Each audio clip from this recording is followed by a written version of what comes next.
జై శ్రీరామ్. నమస్కారం అండి. 2025 ఇదే నవంబర్ 11వ తేదీ నుంచి గురువు కర్కాటక రాశిలో వక్రించి సంచారాన్ని ప్రారంభం చేస్తున్నారు.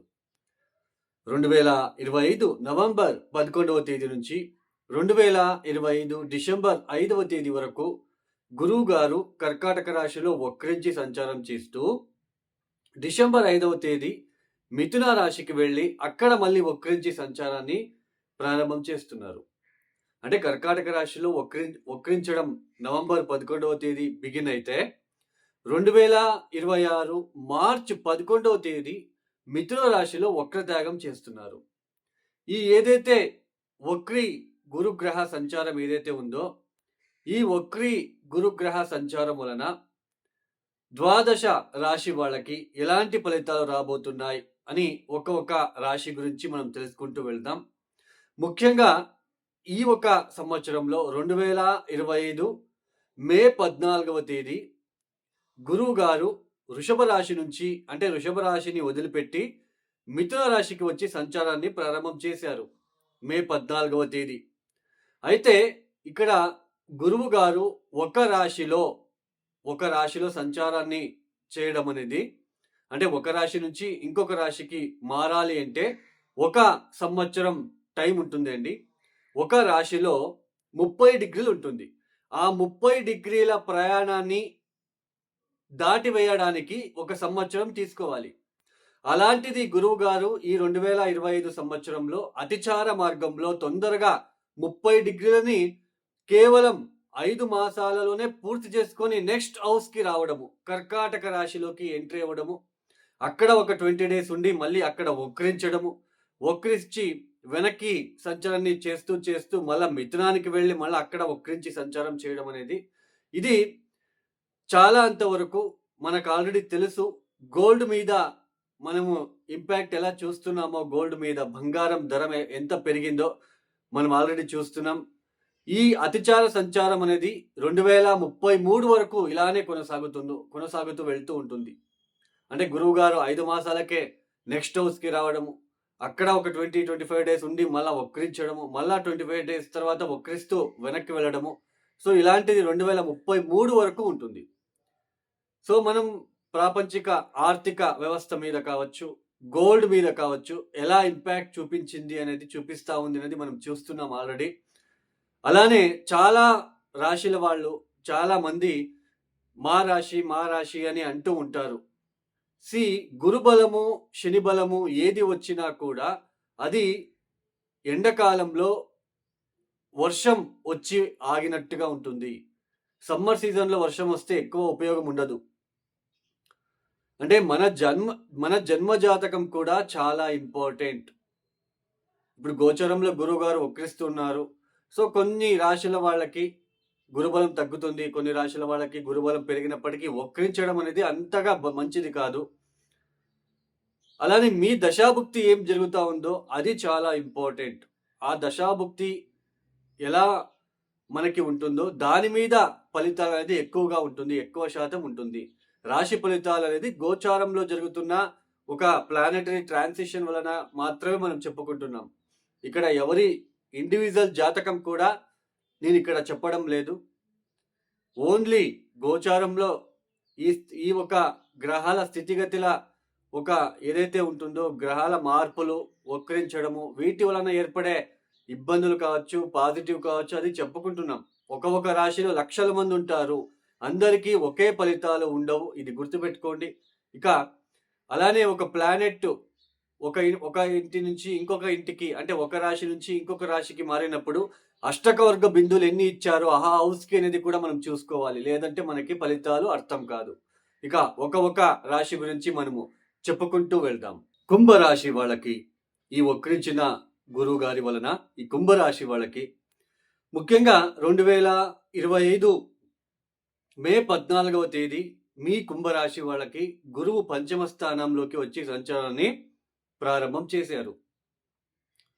ఆల్రెడీ కుంభరాశి వాళ్ళు ఏళ్నాటి శనితో చాలా ఇబ్బందులు పడుతూ చాలా ఒడిదుడుకులు ఫేస్ చేస్తూ వస్తూ ఉండగా ఈ సంవత్సరం మే 14వ తేదీ ఎప్పుడైతే గురువు గారి యొక్క పంచమ స్థానంలోకి ప్రవేశం ప్రారంభమైందో అప్పటి నుంచి కాస్త కొంచెం ఏదో రిలీఫ్ అనిపించడము, అలానే ఉద్యోగం కావచ్చు, వ్యాపారం కావచ్చు, ఏదైనా భార్యాభర్తల మధ్య ఉన్న తగాదాల విషయంలో కావచ్చు, ఇవన్నీ కూడా కొంచెం పాజిటివ్గా టర్న్ అయ్యి ఉండే ఆస్కారాలు మీకు కనిపించి ఉంటుంది. ఇది గోచారంలో మాత్రమే.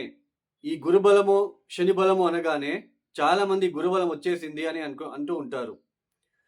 గురుబలం అంటే మెయిన్ మన జాతకం చాలా ఇంపార్టెంట్. ఈ జాతకంలో దశాభుక్తులు గనక బాగలేకపోతే ఈ గురుబలం అనేది ఎండాకాలంలో వర్షం వచ్చినట్లుగా ఉంటుంది. ఎండాకాలంలో వర్షం వస్తే అంతగా యూజ్ ఉండదు కదా. అలానే మన జన్మ జాతకంలో ఏ దశాభుక్తి కూడా బాగలేకపోతే ఈ గురుబలం అనేది తాత్కాలికంగా ఒక 5 మాసాలు, 6 మాసాలు, ఒక సంవత్సరం, అందులోన ఈ ఒక సంవత్సరం అతిచార మార్గంలో కేవలం 5 మాసాలకే నెక్స్ట్ హౌస్కి వచ్చేశారు. సో 5 మాసాలు మాత్రమే గురుబలం ఈ కుంభరాశి వాళ్ళకి ఉంది. సో జాతకం చాలా ఇంపార్టెంట్. గురుబలం అనేది తాత్కాలికము. ఇది బాగా గుర్తుపెట్టుకోండి. జాతకంలో మెయిన్ గ్రహగతులు బాగా ఉంటే ఈ గురుబలం ఉన్నా లేకపోయినా మన జీవితంలో చాలా పాజిటివ్గా వెళ్తూ ఉంటుంది. దీన్ని అర్థం చేసుకోవాలి. అది ఏదైనప్పటికీ కూడా ఈ కుంభరాశి వాళ్ళకి ఈ మే 14వ తేదీ నుంచి కాస్త రిలీఫ్ అనేది కనిపిస్తూ వస్తూ ఉంది. ఏదో తెలియని ప్రశాంతంగా ఉండడము, వ్యాపారంలో కావచ్చు, ఈ జాబ్ విషయంలో కావచ్చు, డబ్బు విషయంలో కావచ్చు, ఏదో తెలియని కొన్ని పాజిటివ్ ఇంపాక్ట్ మీరు చూస్తూ వస్తూ ఉండడానికి ఛాన్సెస్ కనిపించి ఉంటుంది. అయితే ఆయన తొందరలోనే కేవలం 5 మాసాలకేనే నెక్స్ట్ హౌస్కి కర్కాటక రాశిలోకి మొన్న అక్టోబర్ 18వ తేదీ కర్కాటక రాశిలోకి వచ్చారు. అప్పటి నుంచి మళ్ళీ మీకు కొద్దిగా ఆర్థిక విషయాలలో, ఆరోగ్యం విషయంలో, కౌటుంబిక విషయాలలో కొంచెం వివాదాలు ఏర్పడి ఉండడానికి ఆస్కారాలు మీరు చూస్తూ ఉంటారు. ఆ ఆరోగ్యం విషయంలో, ఆ భార్యాభర్తల మధ్య కౌటుంబిక విషయాలలో, ఆర్థిక విషయాలలో చాలా ఒడిదొడుకులు మీరు మళ్ళీ అక్టోబర్ 18వ తేదీ నుంచి ఫేస్ చేస్తూ వస్తున్నారు. మే 14వ తేదీ నుంచి అక్టోబర్ 18 వరకు పంచమ స్థానంలో గురువు ఉన్నారు. కొంచెం ప్రశాంతంగా కాలం అనేది గడిచింది. అయితే అక్టోబర్ 18వ తేదీ 6వ స్థానంలోకి వచ్చి సంచారం ఎప్పుడైతే మొదలు పెట్టారో అప్పటి నుంచి అగైన్ కొన్ని వివాదాలు, ఆర్థిక విషయాలు ఇవన్నీ చూస్తూ వచ్చారు. ఇప్పుడు మళ్ళీ నవంబర్ 11వ తేదీ వక్రించబోతున్నారు.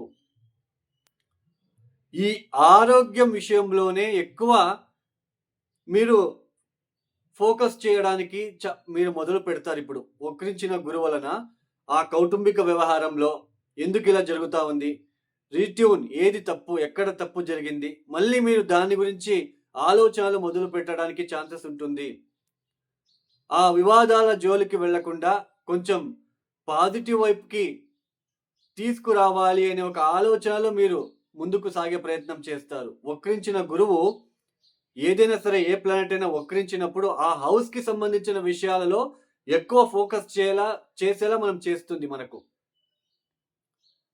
అంటే ఆరోగ్యం విషయంలో ఎక్కువ ఫోకస్ చేస్తారు. ఏం జరిగింది, నాకు హెల్త్ ఎందుకు ఇలా అవుతా ఉంది, సో దానికోసం ఏం చేసుకోవాలి, నా ఆరోగ్యం బాగోవడానికి ఏం చేసుకోవాలనే ఒక ప్రయత్నం చేస్తారు. అలానే ఈ కౌటుంబిక వ్యవహారంలో ఎందుకు ఇలా జరుగుతూ ఉంది దాని గురించి ఆలోచనలు మొదలు పెడతారు. ఆర్థిక విషయంలో కూడా ఎక్కడ ఖర్చులు తగ్గించాలి, ఎక్కడ ఖర్చులు పెట్టాలి అనే ఆలోచన చేస్తారు. సో ఇలా మీరు చేయడానికి ఛాన్సెస్ ఉంటుంది. అలానే ఎప్పుడైతే డిసెంబర్ 5వ తేదీ అగైన్ పంచమానికి వెళ్ళి వక్రిస్తున్నారు, బిజినెస్ ఎక్స్పాన్షన్ చేసే విషయంలో జాగ్రత్తలు తీసుకోవాలి. ఆర్థిక విషయంలో, పెట్టుబడి పెట్టే విషయంలో చాలా జాగ్రత్తలు తీసుకోవాలి. Hotel business, trading business, stock market, investment విషయంలో ఎక్కువ ఫోకస్ చేయాలి, లేదంటే నష్టపోయే సూచనలు ఉంటాయి. ఆన్లైన్ ట్రాన్సాక్షన్లో కూడా చాలా జాగ్రత్తలు తీసుకోవాలి కుంభరాశి వాళ్ళు. సంతానం విషయంలో చాలా జాగ్రత్తలు తీసుకోవాలి. అలానే ముఖ్యంగా ఎవరైతే గర్భిణీ స్త్రీలు ఉన్నారో వాళ్ళు కూడా చాలా జాగ్రత్తలు తీసుకోవాలి. టైం టు టైం ఫుడ్ తీసుకోవడం, ఇవన్నీ చేస్తేనే మీకు కొంచెం బాగుంటుంది. లేదంటే ఇబ్బందులు పడవలసిన ప్రమేయం ఉంటుంది. బిజినెస్‌లో లాసెస్ చూడవలసిన ప్రమేయం ఏర్పడుతుంది కాబట్టి కొంచెం జాగ్రత్తలు తీసుకుంటే కుంభరాశి వాళ్ళకి మంచిది. అంటే పంచమ స్థానంలో వక్రించడము కొంచెం ఈ బిజినెస్ విషయంలో ఎక్స్‌పాన్షన్ మీ మీ ఆలోచన విధానంలో కొంచెం చూసుకుంటూ వెళ్ళడానికి మీరు ప్రయత్నం చేసుకోవాలి. సడన్ డిసిషన్స్, సడన్‌గా బిజినెస్ పెట్టాలి, సడన్‌గా ఎక్స్‌పాన్షన్ చేయాలి. ఇవన్నీ మీరు కొంచెం అవాయిడ్ చేసి కొంచెం ఆలోచించే ప్రయత్నం చేసుకోండి. లేదంటే ఇబ్బందులు తప్పవు. ఇక ఎవరైతే వీడియోని చూస్తున్నారో లైక్ చేయండి, షేర్ చేయండి, సబ్స్క్రైబ్ చేసుకోండి. సర్వే జనో సుఖినో భవంతు. ధన్యవాదములు. జై శ్రీరామ్.